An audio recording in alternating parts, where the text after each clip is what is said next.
ومهما تصلها أو بدأت براءة لتنزيلها بالسيف لست مبسملا. بسم الله الرحمن الرحيم. يورسم درس دريم لمعه باند استعاذة أو بسملك. استعاذة ستوي استعاذة ويلشي أعوذ بالله أو بسملة معنا بسم الله.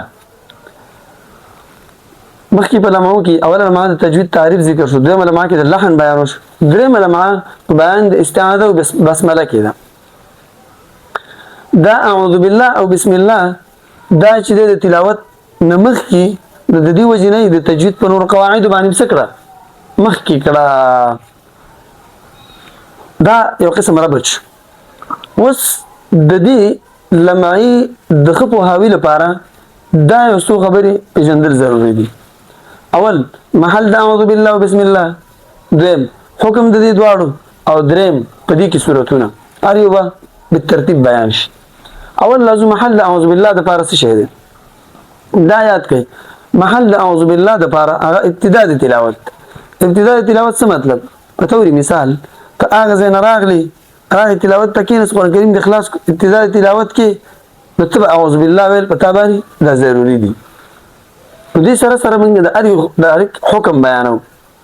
حکم د دې واجب دی، یعنی د اعوذ بالله ویل د تلاوت نه مخکې ویل واجب دي. ولی؟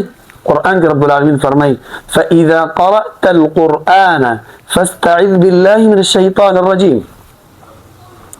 فاستعذ بالله من الشیطان الرجیم.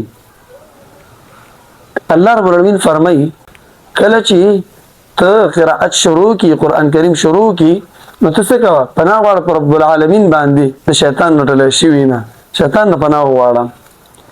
نو فاستعذ شی فاستعذ بالله، نو فاستعذ امر د پاره د وجوبي، لہذا د قرآن کریم نه مخکې اعوذ بالله ویل یا په ابتدا د تلاوت کې اعوذ بالله ویل دا ضروري او واجب دي. د دې وجنه چې د اعوذ بالله ویل ضروري او واجب دي، امام شاطبي رحمه الله فرمایي اذا ما اردت تقرأ فاستعذ جهارا من الشيطان بالله مسجلا. وکله چې اراده وکړي چې قرآن کریم قرأت شروع کړي، قرآن کریم ولولي، نو ته د شیطان نه ټله شوي نه پناه وغواړه په نوم د الله رب العالمین باندې. دویمه خبرې راځو، محل د بسم الله دپاره څه دی؟ محل بسم الله دپاره هغه ابتدا د صورت.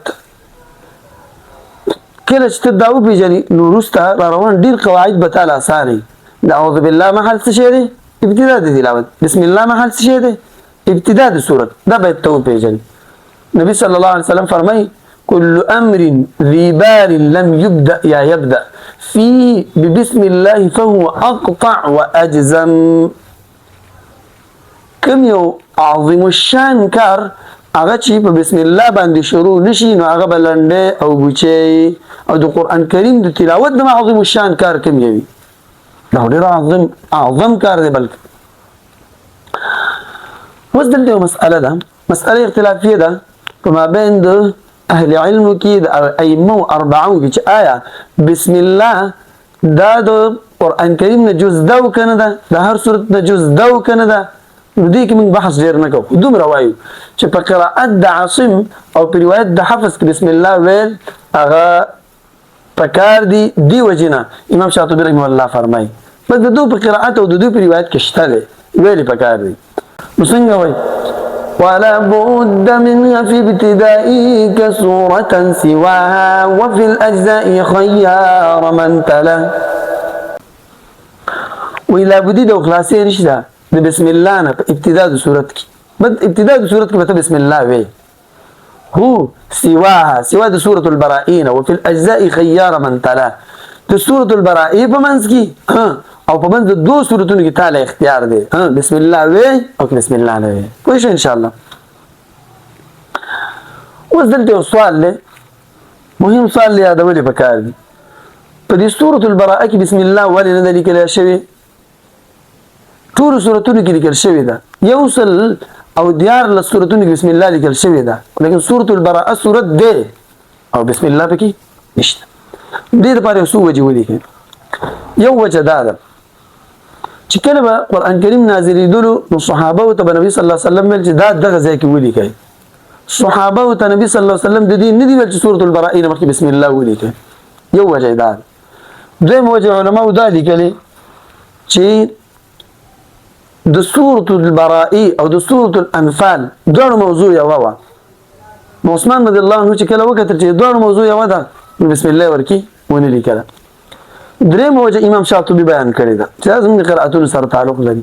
هغه فرمایي ومهما تصلها او بدأت براءة لتنزيلها بالسيف لست مبسملا.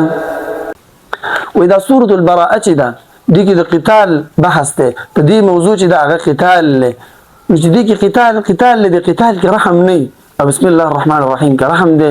نو د دې وجنه چې سورۃ البراء د توري سره نازله شوې ده بسم الله ورسره ونی لیکله.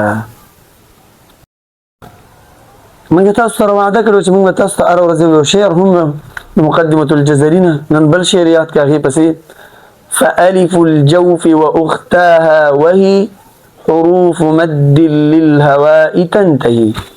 بيبم فألف الجوف وأختاها وهي حروف مد للهواء تنتهي. فألف الجوف وأختاها وهي حروف مد للهواء تنتهي. زموږ استاد روان درس په بیان د سورتونو کې وي چې استعاذہ بسم الله کې څو سورتونه جوړیږي. تر بیا ویډیو پورې مې په الله رب العالمین سپارم. السلام علیکم ورحمت الله.